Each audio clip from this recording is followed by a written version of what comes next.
Let's see again. There's Strome is 16. Okay, so he takes a shot. Let's see what. So. Oh, there. That's what he's saying. Oh, they're saying the stick. Push the pad in. Hit the pad first. in, not to push the goalie in. And that. He says his stick pushes. And welcome into Judd's Hockey Show, a late night edition on a Friday night in which I'm going to admit I'm a few surlies in, which there's nothing wrong with that. And I'm sure Declan Goff is a few drinks in as well. But you know what? This hockey game between the Wild and Rangers is too good not to talk about. Can I be honest? I was holding a 6-day-old newborn for the majority of this game. Okay, little Brooks Fagg. There's something I should know?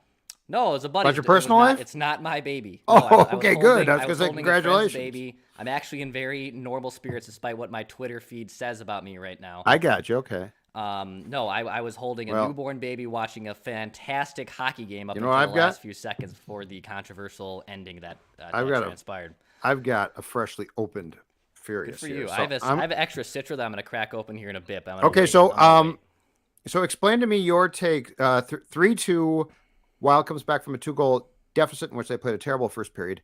3-2, they beat the Rangers in the Garden. Explain to me your thoughts on that clip, because I think your thoughts are far more controversial than mine.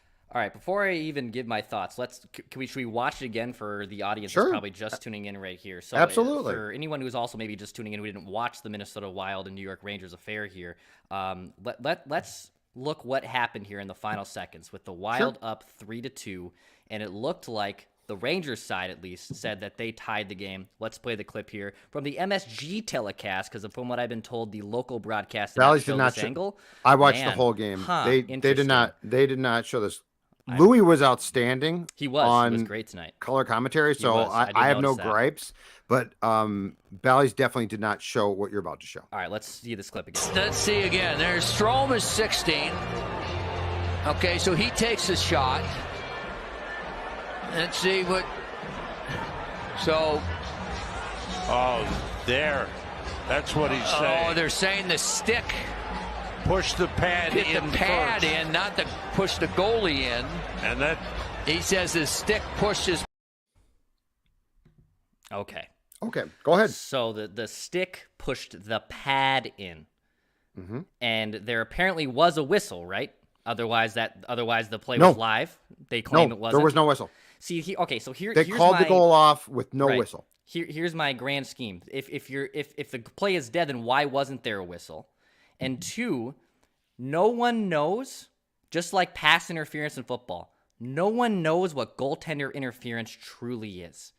Okay. And my grand scheme of this, my entire point of this, is if this was reversed or if this was called a goal on the ice, Minnesota sports fans would be apoplectic right now over everything that had transpired. My whole take on why to take it what it is because Minnesota sports got a call for once. How many times have the Twins, the Vikings, the Wolves, the Wild watched something like that happen in Minnesota sports and it not go their way? In New York.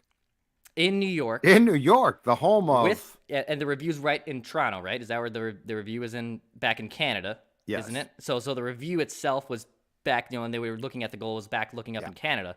But in New York, how many times has the Minnesota sports team walked into a New York barn, field, arena, whatever the hell you want to call it, Joe Mauer, the double, and then came in and they reviewed it and said, Minnesota wins this game. No one knows what goaltender interference is. No one knows what DPI is. No one knows what a foul is. No one knows what a strike is. For the fact that a Minnesota sports team got a call, celebrate that. That's my entire point of this. So, no one knows what the hell it is. But do you think it was a blown call, or are you just saying that we should be thrilled about it? Which I agree with that part. The latter part is be thrilled with this call because we actually got. Do you think it was a bad call? I think it's a bad call. I think it's a bad call. Boy, Can you play it again? Sure. Oh yeah. One more time. It. Yes. Let's play it one more time. Very subjective. So let's see again. There's Strome is 16. Okay, so he takes a shot. Let's see what. So. Oh, there. That's what he's saying. Oh, they're saying the stick. push the pad Hit in the pad first. in, not to push the goalie in. And that He says his stick pushes. So I think the process was wrong, but the result was right. With 3.8 seconds, if you go back and watch that, no human being on the ice could see the puck.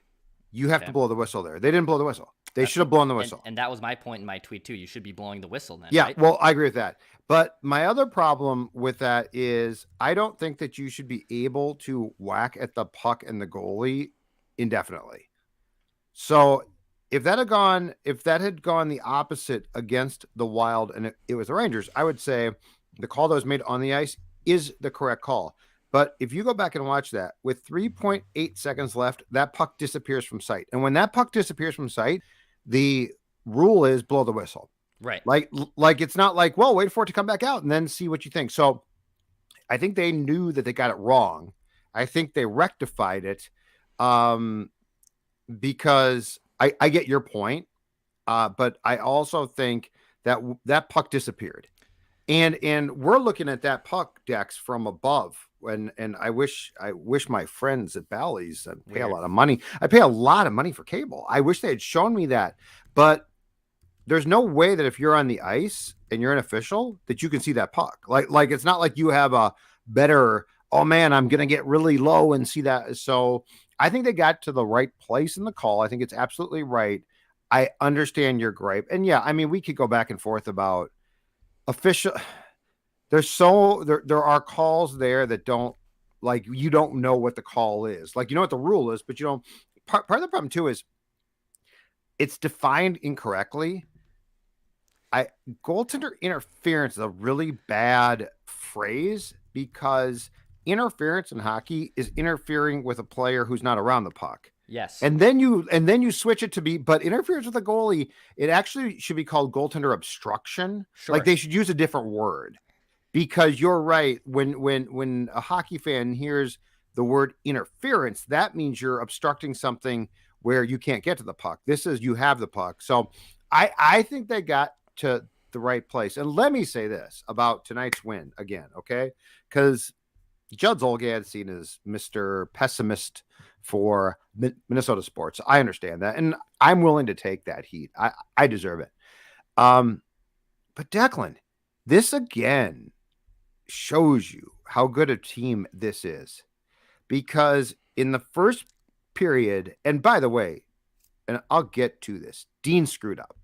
Dean Evison screwed up. We'll get to that point in a minute. But anyway, the first period, this team was terrible. This team was terrible. Yep. And they came back and dominated. And by the way, we are still at, I'm not sure about you. In my opinion, we are still at two teams I've seen this year that I think are definitively better than the Wild. That game against the Panthers, they were far better. Like, they were just a better team, and you got beat. And you deserve to be beat. As I'm going to take a sip of my Surly. Good for Late you. night Judd's Hockey Show. Hold on a second. Yep. Take your time, because I have some takes to make too. The other one, and you are more than welcome to. The other one is consistently, not in goal, Colorado is a better team. Like, Colorado, when they're playing well, is a better team. Doesn't mean you can't compete with them, but they are a better team. Other than that, Declan, I'm yet to see a team that I think they're better. Like, they're a definitively better team. Yep. And damn, that's impressive. Yeah, it is. It is impressive. I mean, Colorado, I think, has won 13 out of 14 games, or has taken points in all of 14 games, because their one shootout win was against the Wild. So they've been racking up points, and good for them. And look, Colorado was a consensus team that probably should be winning the Stanley Cup. So they got off to that kind of mediocre, slow start, and now you're starting to see them kind of wake up here in January. There's still questions about their goaltending that you and I have talked about, but in general, hey, they're a damn good team, and I do think they're still better than the Wild. I think they would edge out the Wild if it stood today in a 7-game series. There's times on the Wild side if they can change that. I just want to go back one more time to this goal, and my point is I think you can make a clear case that you should have blown the whistle even before you can make the case that it's goaltender interference. I agree with that. You're right. That is the grand scheme of what I was saying. It might be goaltender interference. My point is there's a bigger case to blow the damn whistle. If because the puck is gone, I'm gonna play this one last time. 3.8 seconds. As we've spent 10 minutes, I want to play this one last Love time. the passion. And then we are going to get into other great things that happened in this game about this team. But look at the clock, and this shot is perfect. Bally's, where were you? This shot is perfect. 3.8 seconds. And this is why I think that if they had overturned it and called it a goal, the Wild had a right to be livid, okay? Okay, here we go. Let's see again. There's Strome is 16. Okay, so he takes a shot. Let's see what... So... Oh, there. That's what he's saying. Oh, they're saying the stick Push the pad hit in the pad first. in, not to push the goalie in. And that... He says his stick pushes... I agree with your point. So The in perpetuity of whacking at the puck should not exist. And so my main point about this is that, yes, I do think that the call on the ice should have been that there should have been a whistle before we're even talking about goaltender interference. Because we've seen wackier things happen where teams have challenged for goaltender interference after a no goal and it gets called, whatever. That is the grand scheme of what I saw in that. I think a whistle should have been called. I don't think it's necessarily goaltender interference on the ice initially, but if a team challenges that and it gets overturned, Minnesota sports fans would be absolutely apoplectic right now. We'd be having a completely different show. We'd have to make it vent line. We'd have to get people on this show to voice their takes. We're not going to do that today, despite numerous suggestions. We will bring vent line back, by the way, for Minnesota Wild takes during the playoffs, which obviously this team is going to be in. So vent line for the Wild edition on Judd's Hockey Show will return when the Wild return to the postseason play. But to wrap that up, I think a whistle should have been blown. That's the number one egregious thing about that. Number two, if you want to talk about goaltender interference, I don't think anyone knows what it is. So that is the entire point I wanted to make. I will say that I do think that you are correct in saying it is subjective. I think it should be called goaltender obstruction because I do think I know what it is. I don't think it's well defined. But anyway, all right, let's move on though, because this is an impressive win. I'm not going to try and take away a thing from a win against a Ranger team that is good. I don't think they're as good as the Wild, but they're good. That first period, Dex, was electric. You could feel the atmosphere at the Garden after King Henrik had his jersey retired. You could feel the atmosphere coming through your TV set, which to me is awesome. I don't believe there's been a lot of cases in this league since the Wild started, because the reality is the majority of these rinks and barns now are cookie cutter sort of. They're fine, but they're not exciting. I remember in the 80s, before you were born, watching North Star Blackhawks games from the stadium in Chicago, where you could feel the same thing, like just this electric atmosphere, and it would literally jump through the TV. And I felt like after the thing with King Henrik got done tonight, like you could feel that the fans were chanting. It was so cool. And the Rangers came out and played great. I will say this. They said on TV, and so I'll take their word for it on Bally's, that the Wild sat on the bench and watched this entire thing. And I know it was probably very important for Zuccarello, who's friends with Henrik, who might be as good looking as Jimmy G. But I know it was important for him to watch, and I'm fine with that. I don't agree that your whole team should watch that, though, because it backs up the start time. I believe that game started after 8 p.m. Eastern. I would have told my players, get to the rink around whatever time, and we are going to approach this. We are not here to honor anybody. We're not here to watch this. We are here to win. It's what you play every time we play Bill Guerin at the end. This is not about fun. This is not about trying hard. This is about bleeping winning hockey games and ultimately a cup. So the Wild, I was not surprised. And somebody told me this years ago. It might have been when I interned for the North Stars. Somebody told me opposing coaches despise this crap. They despise jersey retirements. They despise ceremonies. They hate opening night because you want to get out there and you want to play. And there's nothing about that like is like, but this is a great moment in hockey history. Nobody cares. The Wild played a terrible first period. To their credit, though, and it's not a fluke, they came back and applied themselves. And last thought, okay, first of all, Matthew Boldy deserved to be here all year. Like, this is a player. This is not a nice story. This is a player. And I think as a Fiala stan, which Declan Goff is, you got to be a little frustrated that Boldy was not here from day one because, my God, that line, even with the center who's questionable, and he scored a golden night, that line now looks, I don't want to say spectacular because they don't have a center who I love. Correct. They look so good, though, and Fiala looks so good. And so those are my thoughts. The one thing is the first period, it frustrated me that they sat there and watched the ceremony, but I think I'm equally as impressed by the fact that they sort of snapped their fingers second and third period and we're like, we're the better team and we know it. Yeah.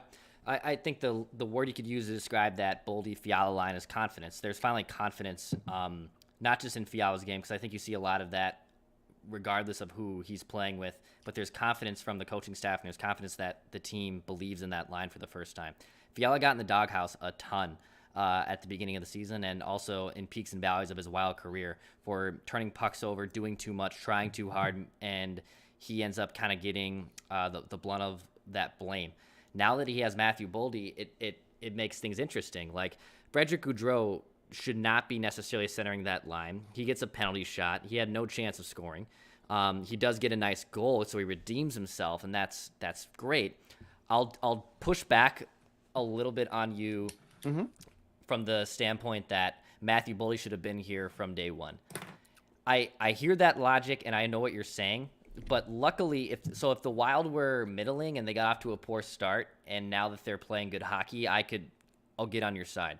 This is the advantage of getting off to such a hot start that you kind of could take those lapses and you could allow Boldy to take his time in Iowa.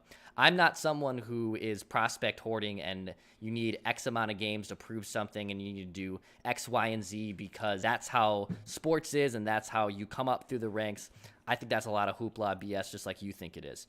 But now that Fiala and Boldy are here, I don't look at it as, man, that's a missed opportunity or a missed situation where Boldy should have been here sooner.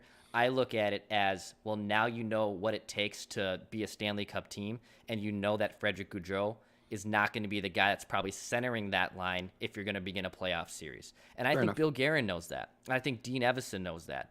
You know, in theory, it might be Marco Rossi if he continues to mature and plays well in Iowa that he can come up and play. I actually am more skeptical on that idea from the get-go. I think it's more evidence that they'll actually make a move and try to get a center. You know, you and I, we did a podcast for the audio audience. It's available on Judd's Hockey Show and on Mackey and Judd podcast feed. And by the way, if you're listening to this, hit the subscribe button for Daily Minnesota Sports Entertainment. Judd Zolgad, I'm Declan Goff. We break Minnesota sports down. Sans Phil Mackey, the Hockey Whisperer, is resting to get his takes in on Monday to talk about this Minnesota Wild affair.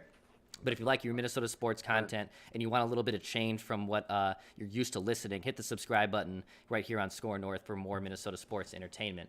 I think the evidence is that they can make a move for a center. And tomorrow morning on this YouTube channel, you're going to see a video that drops of Judd and myself from earlier this afternoon discussing center targets that they could go potentially get. And, you know, we've heard about Claude Giroux. JT Miller's name has been rumored around the Minnesota Wild for basically the last entire 3 months or so. But there's another surprise name that I threw out recklessly, which was Brock Nelson from the New York Islanders, with the Islanders being off to such a slow start. Now, Brock Nelson is not going to be someone that is going to come cheap, and the Wild will play the Islanders on Sunday, so Minnesota Wild fans will get a nice view of him if you're really not familiar with him, being a Minnesota guy and being a very established, one of the better centers in the NHL.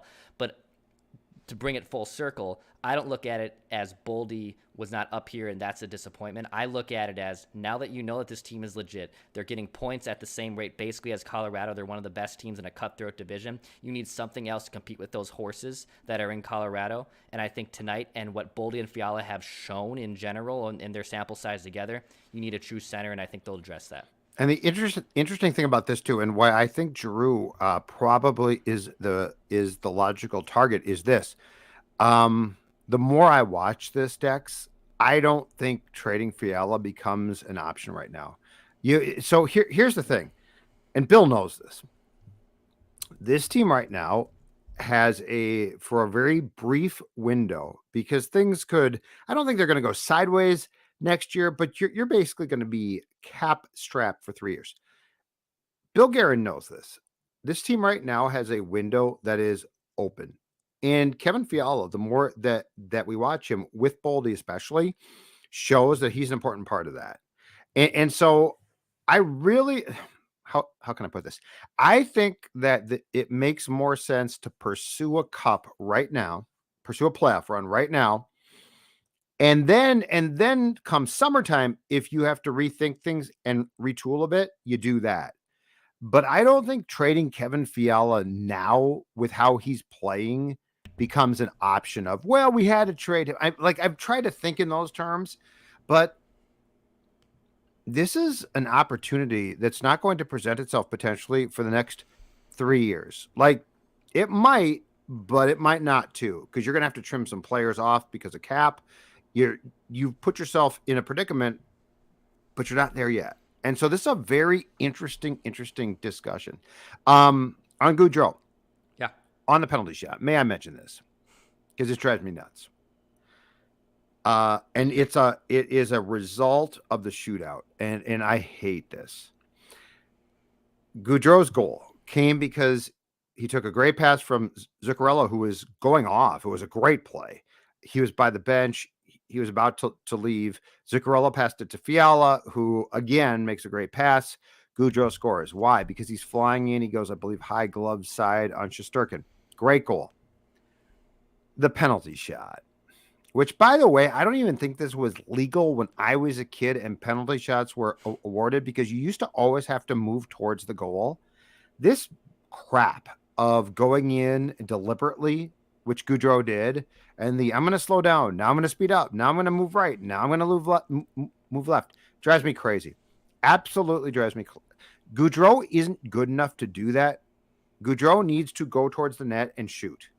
And the old rule on penalty shots was you did have to make a progression towards the net consistently, and they were pretty strict about that. The penalty shot has become this just weird skills competition, and I feel like now, I'm sorry, I should say the shootout has, and I feel like now we're allowing that into penalty shots. That penalty shot was awful. His goal was exactly what he should do, which is move towards the net, shoot the puck, high glove side, got Shesterkin, bang, nice goal. That I'm so tired of the dilly-dally shootout mentality. Yeah. And look, Patrick Kane is special, okay? It's a special human being. He's a special player. The majority of these people need to shoot the puck. Yep.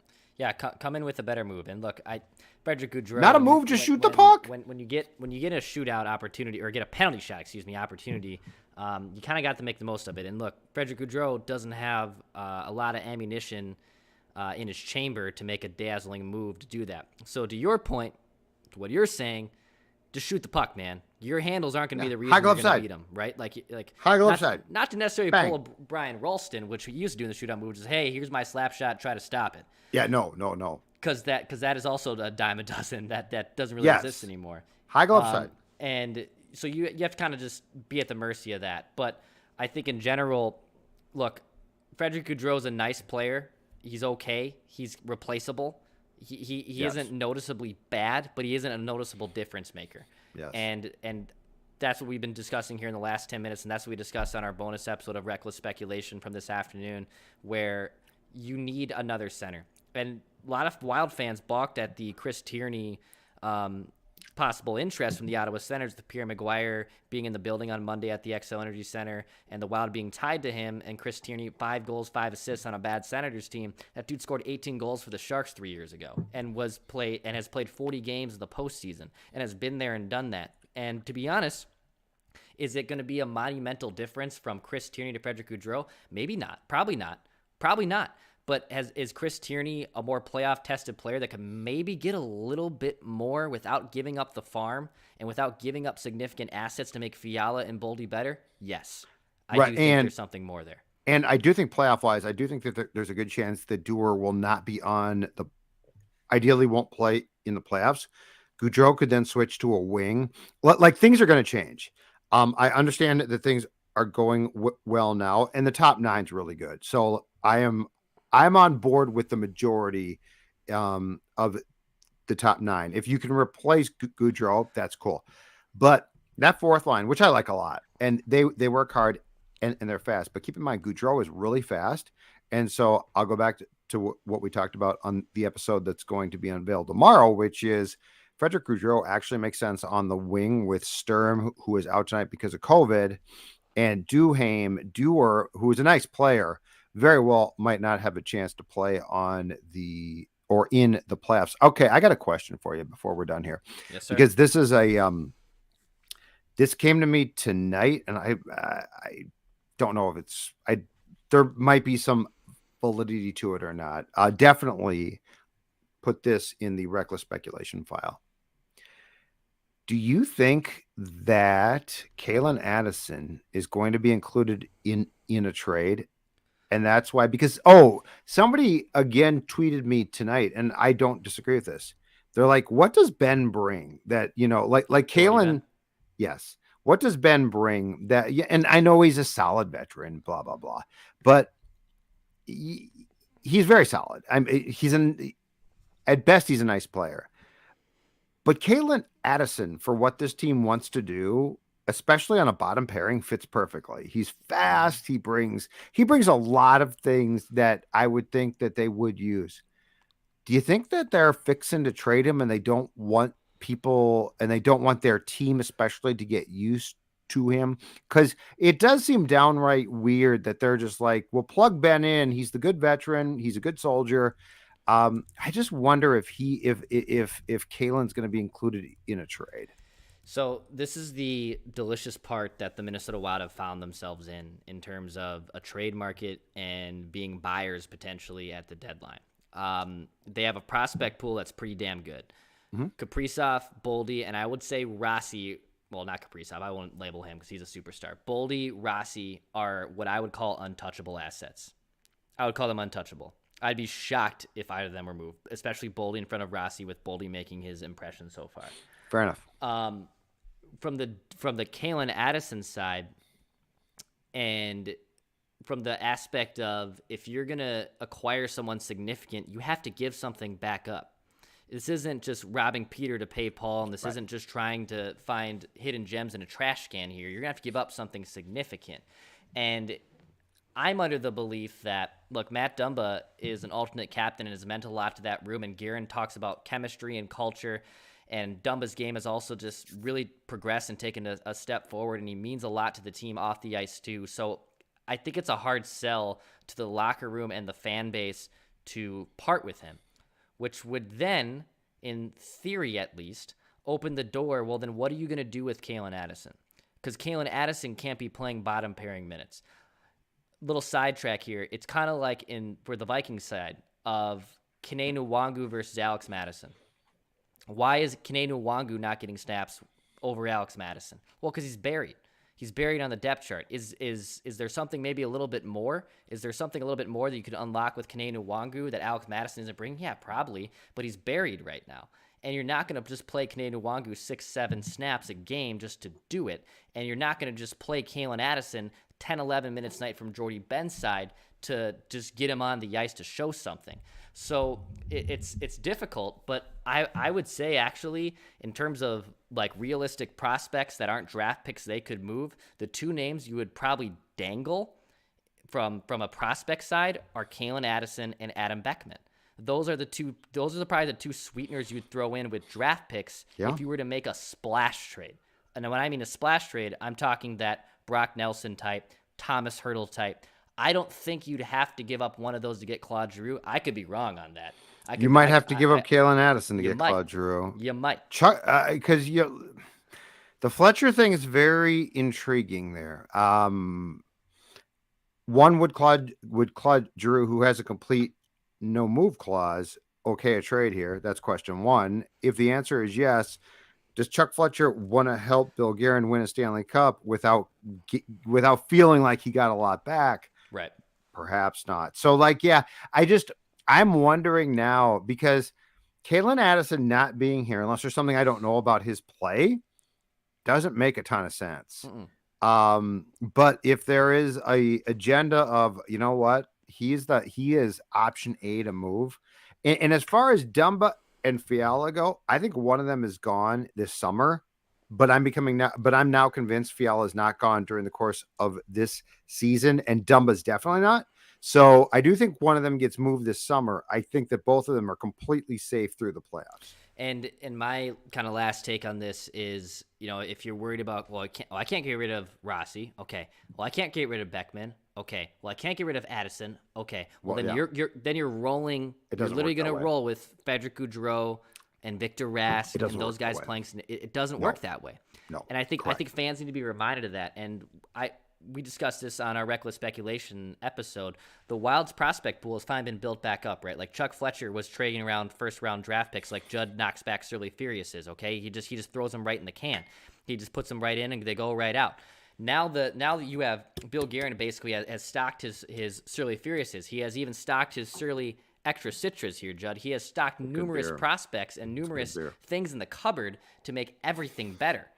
And you eventually have to part with some of those if you're going to get something that's worth of a value that you want back in return. So you have to spend to give, and you have to give to spend. And it's not as easy as just fleecing someone. The Chris Tierney trade that's the easy one. Trade a 5th round pick and get Chris Tierney and see if you can get lightning in a bottle. And don't forget too, at the deadline, every trade that we think, well, you're going to have to give up something, but not a lot. If you want to get the trade done, you give up more than we expect. Absolutely. Like, that's just the nature of that beast, because if you want a player, the team that is trading you that player sort of has you.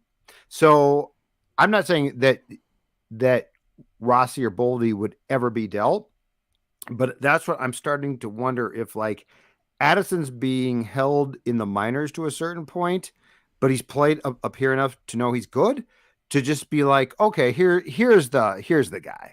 We'll trade you this guy. And Beckman's a great name too. I think you're right, though, in the sense that I don't think that you can look at this and be like, Frederic Gaudreau's fine, and Dewar's fine. I think we're gonna get one more important juggle, because I think there's a realization that things could go sideways in the next 3 years because of the cap problems. But there is no question right now, things are not going sideways. This is right now a good team. They are Absolutely. A really good team. I don't remember the last time this far into a season, Dex, that I can say to you, I think I've seen 2 teams that are clearly better, and that's it. Like tonight. And who's that? That's Colorado and who? The Panthers game. The Florida Panthers game which might change now, but I'm just saying that was the first game where I'm like, woo, the Wild's not that good. And I think Colorado, and I still think that their goaltending is susceptible to failure, but Colorado's good too. But I'm just saying, beyond that, like who have you seen them play where you're like, that is clearly the superior team? The Rangers for a period tonight looked good, and then it was crystal clear to me the Wild is the better team. I have not seen that ordinary, there's 5 or 6 teams that, they're going to consistently beat you. I don't see that. I cannot articulate enough how impressed I am by this team and what they do. And again, how the pieces of the puzzle all work. The Eriksson Ek line's incredible. It is. How the hell are they that consistent? It's been years since I've seen that from the North Stars or this team. It's impressive. Doesn't happen. No, it doesn't. All right, man. Well, we'll get back to enjoying our Friday night here. Tomorrow morning, back to my Shirley. right here on the Score North YouTube channel, you'll find a Reckless Speculation trade episode from Judd and myself from this afternoon that we recorded.